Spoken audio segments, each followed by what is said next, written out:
Hello everyone, today I'm going to be teaching you how to play chess as a very new beginner. You maybe don't know how to play chess prior to now and you have no idea how to play chess. I'm going to be teaching you from the very beginning. So let's get into the video straight away. I'm going to be starting out by giving you the names of every single piece and how they move. So as you can see on the screen here, this is every single piece that is meant to appear in chess, classical chess, basic chess, whatever you like to call it. I don't know. But this is every single piece. So I'm going to give you the names of all these pieces.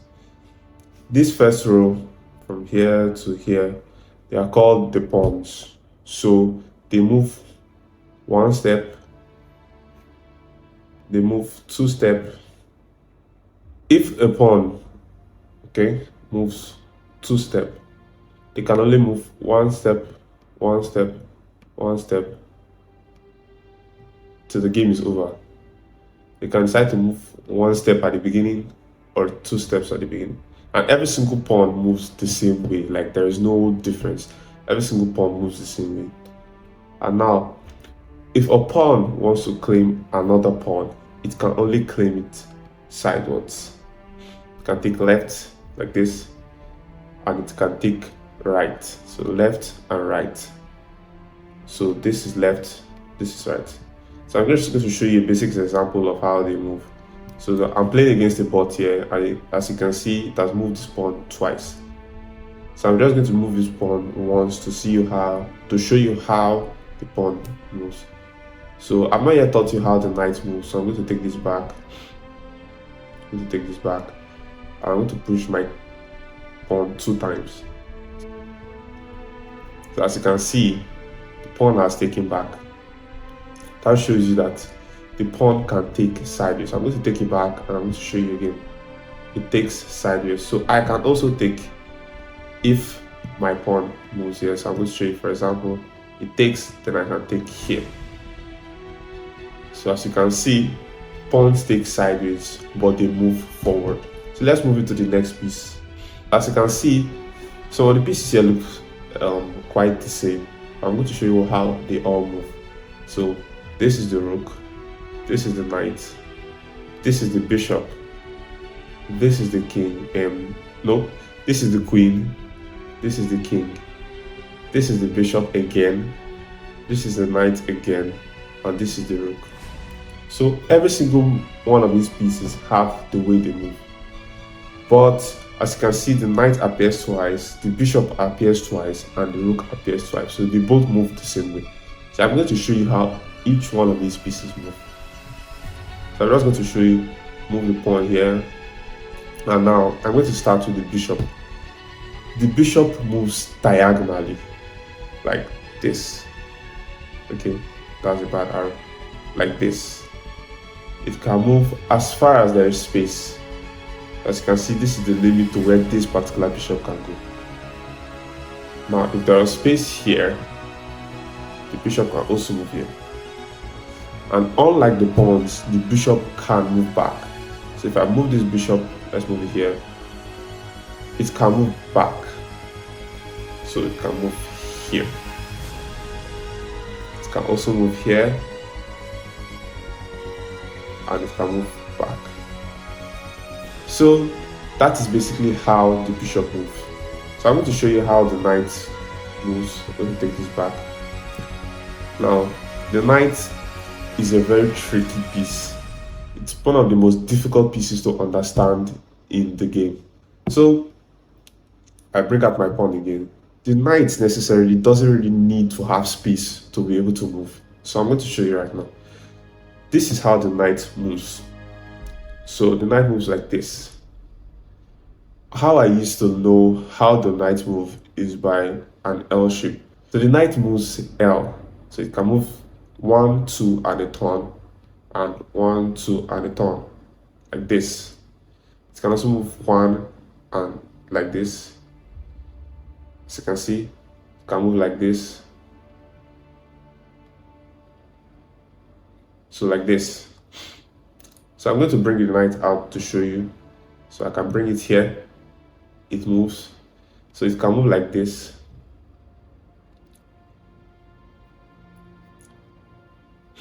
It can move like this. Okay, it can't move like this because there's no space here. It can move back. It can move here. It can move here. And if I push this here, it can also move here. If I push this here, it can move here. So the knight moves 1, 2, and a turn. Okay, let me roll this. It moves 1, 2, and a turn. 1, 2, and a turn. And it doesn't have to have space to move. It can move regardless of whether pieces are around it. So far as the box it wants to go into has space, it can move there. As you can see, there are pieces around it, and it can still jump over them. It can jump over this, jumps over this, jumps here, jumps here. And the knight takes just like the way the bishop would take. I don't know if you get. So as you can see, the computer has brought out its own bishop. The bishop can take here, and the knight takes exactly like that. So let's jump over here. Okay, I can't jump there. Let's jump over here.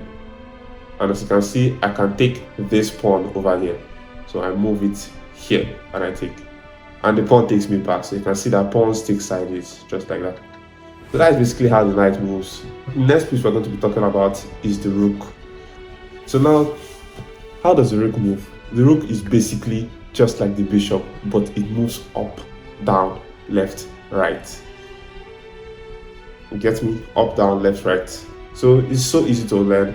I bring this out. I bring this out. As you can see, I bring this out. I push this here.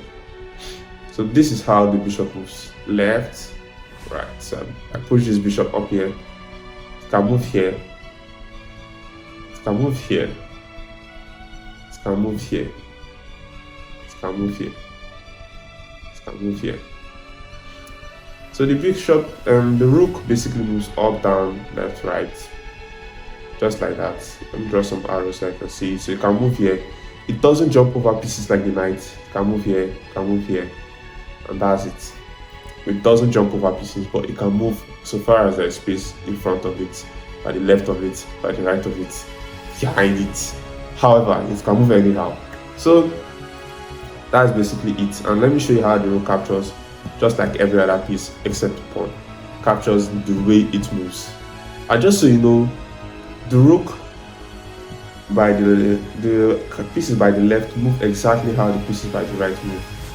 The only difference is with the bishop. And why? Let me explain what I mean by with the bishop. So there are two bishops in each game, just like there are two knights, two rooks, and everything. But these two bishops can never meet.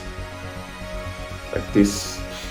As you can see, one is on the light square, the white squares, and one is on the dark squares. So these two bishops can never interact with each other. Your bishop can only interact with the other bishop of the same color of your opponent's piece. I'm going to show you the next two pieces, which is the king and the queen. So how do these two pieces move?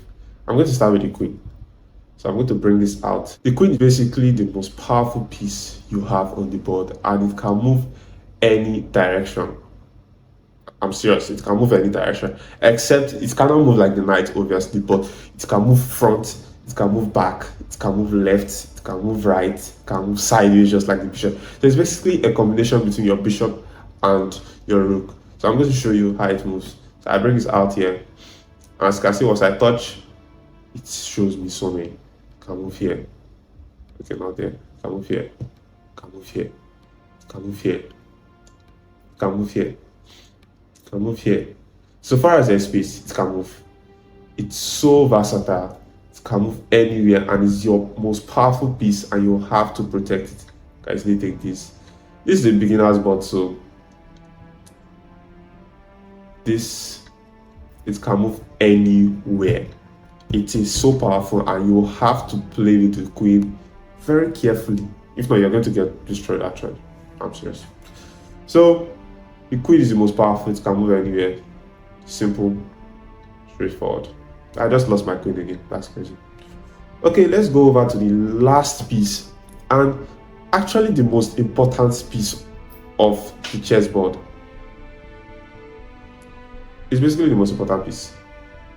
Why I say it's the most important piece is that this piece cannot be taken. It legit cannot be taken. Like, if you kill the king, the game is over. So I'm going to show you how this king moves. I bring out my pawn, and the king moves only one step. I'm actually serious. The king moves only one step. Let me show you. Moves here. Can move here. Can move here. Now, don't do what I'm doing in the real game. I'm just trying to show you an example. Can move one step. Any direction, one step. And now you might be wondering, oh here, it can't move here. And this is because the king is actually so powerful to the point where it cannot be killed. I think I said this before. It cannot be killed. And because the king cannot be killed, you have to protect it, because if your king is in too much danger, the game ends. So as you can see, the king cannot move here because the bishop can move here. So as you can see, bishop can move here. The king cannot move here because the pawn targets here. The king can only move here. It cannot move here because the queen targets here, as you can see. So the king cannot move anyhow. You have to protect the king, but it can move one step so far as no game is attacking it. And yeah, basically it can move one step so far as no game is attacking it. So I'm going to show you. Let me take it back. So that'll be it for today's video. I basically taught you how every single chess piece moves, and you can use it to start playing games online. This is chess.com, and yeah, you can use it to start playing games online, playing games over the board, and let me know how your chess journey goes. I'm going to be making a part 2 on how to play chess. So this is just basically the introduction. I'm going to make a part 2, a part 3, part 4, and so on. So if you like what this video I just made now, make sure to give it a thumb and make sure to subscribe to my YouTube channel. And yeah, click here for some of my videos. You may be interested in them, and